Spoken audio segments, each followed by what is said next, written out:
Oi pessoal, a estante deve estar meio esburacada aqui atrás porque eu tô com um monte de livros aqui no sofá, porque hoje a gente tem uma lista para falar de contos. Finalmente, eu tava com essa dívida há muito tempo, desde abril, quando eu acompanhei um projeto da Mel, do blog Literatura, eu vou deixar o link do YouTube dela aqui embaixo, chamado Um Conto por Dia, que era visando justamente ler um conto por dia, e aí eu postava os contos diariamente que eu tava lendo no meu Instagram, e eu passei a receber muitas mensagens de gente perguntando, por onde eu posso começar a ler contos? É uma coisa que a gente não vê tanta gente lendo por aí, e é uma coisa que eu sempre me questionei, por que as pessoas não leem mais? Porque contos são uma coisa que eu gosto muito, e aí eu fui perguntar do meu namorado por que ele não se interessa por contos, por exemplo, ele também lê bastante, e aí ele falou que acha meio ruim que as histórias acabam do nada, às vezes não tem um fechamento. E aí eu até entendo, acho que pode parecer mesmo meio estranho de início, mas eu acho que é só um estranhamento inicial. Eu acho que contos são experiências muito boas por alguns motivos.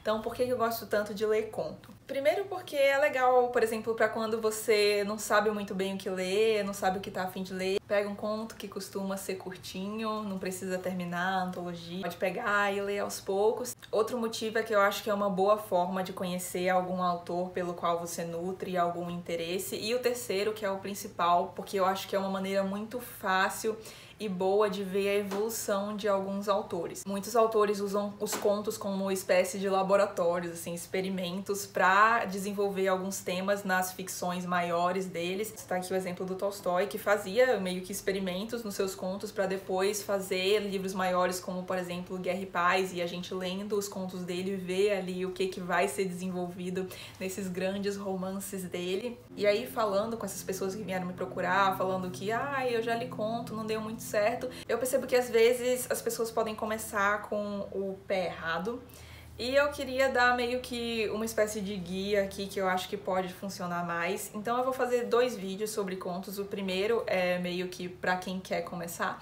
e o segundo vai ser com algumas das minhas antologias preferidas, e algumas já vão estar aqui. E vocês vão ver que um elemento comum a todos os livros que eu vou mostrar aqui é que são antologias de contos de autores variados. Aí por que eu acho importante começar com autores variados? Porque a gente tem antologias que são somente de um autor, antologias que têm contos de diversos autores. E eu acho bom começar por essas de diversos autores, porque quando a gente tem uma antologia de um autor só, ela costuma ser muito irregular. E isso é super compreensível, porque assim, geralmente a gente está acompanhando a evolução do autor. Então, geralmente essas antologias são em ordem cronológica, então a gente começa com os primeiros escritos do autor e aí vai evoluindo. E aí pode ser mesmo que a pessoa desanime com os primeiros contos e aí não dê continuidade. E quando a antologia é com diversos autores, geralmente as pessoas, os curadores dessas antologias, optam pelos melhores contos daqueles autores. Então aí eu já acho que é maior a probabilidade da pessoa se engajar bem naquela leitura e acabar se acostumando com esse gênero maravilhoso que é o conto. Então vamos começar, tenho 7 indicações aqui pra vocês. Acho que não tem como falar de contos sem falar dos russos, então a primeira antologia já é de russos, nova antologia do conto russo, de curadoria do Bruno Barreto Gomide, e eu adoro esse livro. Aqui a gente tem mais de 200 anos de literatura, então são contos bem variados tanto no tempo, tanto como autores também. E o que eu acho legal aqui é que a gente tem um vasto panorama da literatura russa, desde os mais antigos, passando pelos mais clássicos até autores mais contemporâneos que a gente não ouve tanto falar. E pra mim os russos são os melhores no quesito conto. Pra mim não tem comparação nenhuma. Eu acho que os contos dos russos conseguem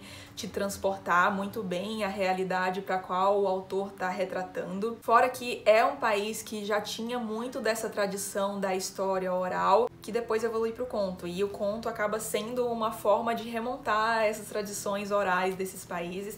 E essa antologia aqui, pra mim, a curadoria foi incrível. Tem muito conto bom aqui, dá pra conhecer muitos autores legais.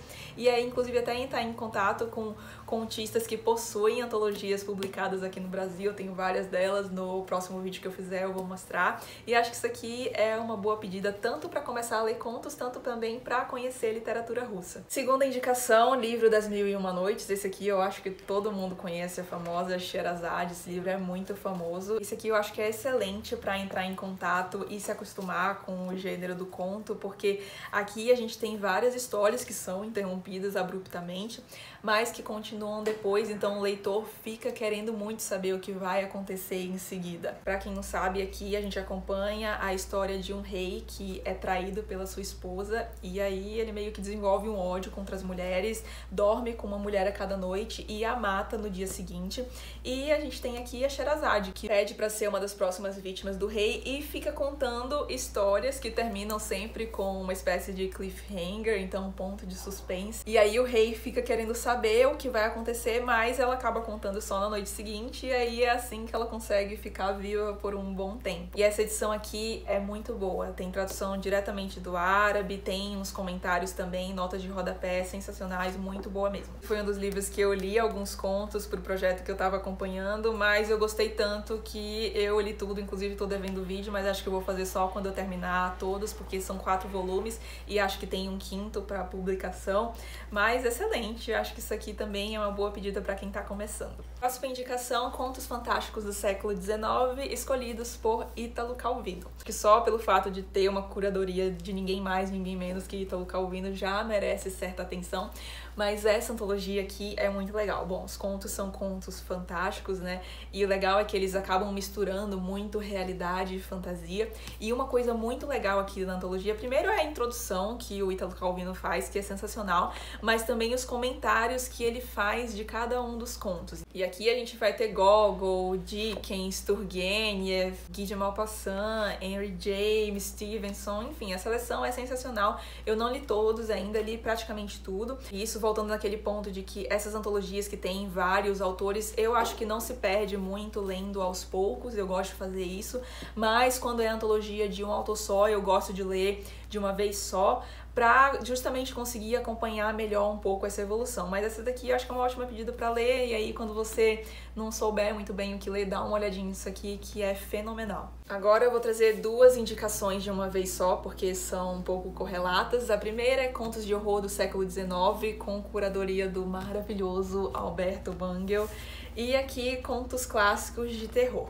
Então, acaba que essas 2 antologias têm contos bastante repetidos, então muita coisa que tá aqui também. Eu acho que vale a pena ter essa pelo fato de que tem alguns contos inéditos. A gente tem aqui, por exemplo, Machado de Assis, Humberto de Campos, a Lídia Fagundes Telles, inclusive eu gosto muito do conto dela que tá aqui. Tem também o maravilhoso A Loteria, da Shirley Jackson, que eu acho que é o meu conto preferido dessa antologia. Mas assim, essa antologia tem uma introdução bem pobrezinha, não gostei, então se for pra decidir entre uma dessas 2, opte por essa, porque essa aqui é a curadoria do Alberto Bangel, que aí só a curadoria dele já vale por si só a compra desse livro, mas aí a introdução que ele faz também é muito boa e a escolha dos contos também é sensacional. O século XIX foi muito prolífico em autores, tanto de contos de horror quanto de contos de amor, né, romantismo, que a gente vai ver daqui a pouco nessa lista. E essa edição ficou esgotada por muito tempo, agora tá por aí, mas sei lá, vai que um dia, né, resolve sumir do nada. Então, se você se interessou, garante logo, porque se for demorar, que nem demorou da outra vez pra voltar no estoque, pode esperar. Ainda no século XIX, a gente tem os Contos de Amor do século XIX, também de curadoria do Alberto Bangel. Alberto Bangel, como curador, é um fenômeno. Esse é um livro que eu tô lendo agora, inclusive. Geralmente eu sempre tenho algum livro de contos que eu tô lendo, intercalando um pouco com as leituras, e esse aqui é o da vez. E assim, eu confesso que não sou uma pessoa muito romântica, e aí eu até fiquei, conto de amor, não sei se eu vou comprar, mas aí eu vi falando muito bem, tinha lido um dos contos de forma avulsa e gostei muito. Gente, o primeiro conto dessa antologia já é maravilhoso, é meio triste assim, mas muito bom. E eu acho que, sério, de todos os contos que eu li aqui, nenhum eu achei ruim. E aqui também a gente tem uma seleção de autores maravilhosos. Tem um conto do Tolstói, que é um dos meus favoritos, que chama Depois do Baile. Se você vê a antologia e escolhida pelo Alberto Bangel, pode comprar, que não tem erro. E por fim, antologia da literatura fantástica do Adolfo Bioy de Casares, Jorge Luiz Borges e Silvino Ocampo, aí 3 nomes gigantescos da literatura argentina. E aqui eles fazem uma antologia com, se eu não me engano, 75 ou 76 contos, e também a curadoria pra mim é acertadíssima. Eu gostei muito de vários contos que eu li aqui, conheci muitos autores diferentes, que é uma das graças de ler essas antologias, porque a gente conhece muita coisa boa. E o legal daqui é que a gente foge um pouco da Europa. Assim, claro, tem muitos autores europeus aqui, mas a gente também vê muita coisa latina, e acho que isso é muito reflexo do fato de os curadores serem latinos. Inclusive tem texto dos próprios curadores aqui. Essa edição é sensacional, também ficou um tempo esgotada porque era da Cosac Naif, mas foi reeditada da Companhia das Letras, e foi outro livro que eu comecei a ler por causa do projeto dos contos, de ler um conto por dia, e acabou que eu li a antologia quase inteira. Aqui também tem alguns contos repetidos daquela coletânea de horror e dos contos fantásticos do Calvino, e eu acho que isso é meio inevitável dessas coletâneas de contos, porque assim, não tem como pegar a antologia da literatura fantástica e fazer algo bom sem colocar, por exemplo, o Poe. Mas tem muita coisa inédita aqui, eu acho que só dessas indicações aqui você já tá com um prato cheio. Espero que vocês tenham gostado. Se tiverem dúvidas sobre essas antologias, de qual começar, podem me escrever aqui nos comentários, que aí a gente vê, dependendo do seu gosto, eu indico alguma mais apropriada. E o próximo vídeo, então, vai ser comentando algumas das minhas antologias de contos preferidas. Tem muita coisa boa pra ler de contos. Se você gostou do vídeo, não esqueça de deixar um like e de se inscrever no canal. Até o próximo vídeo. Tchau!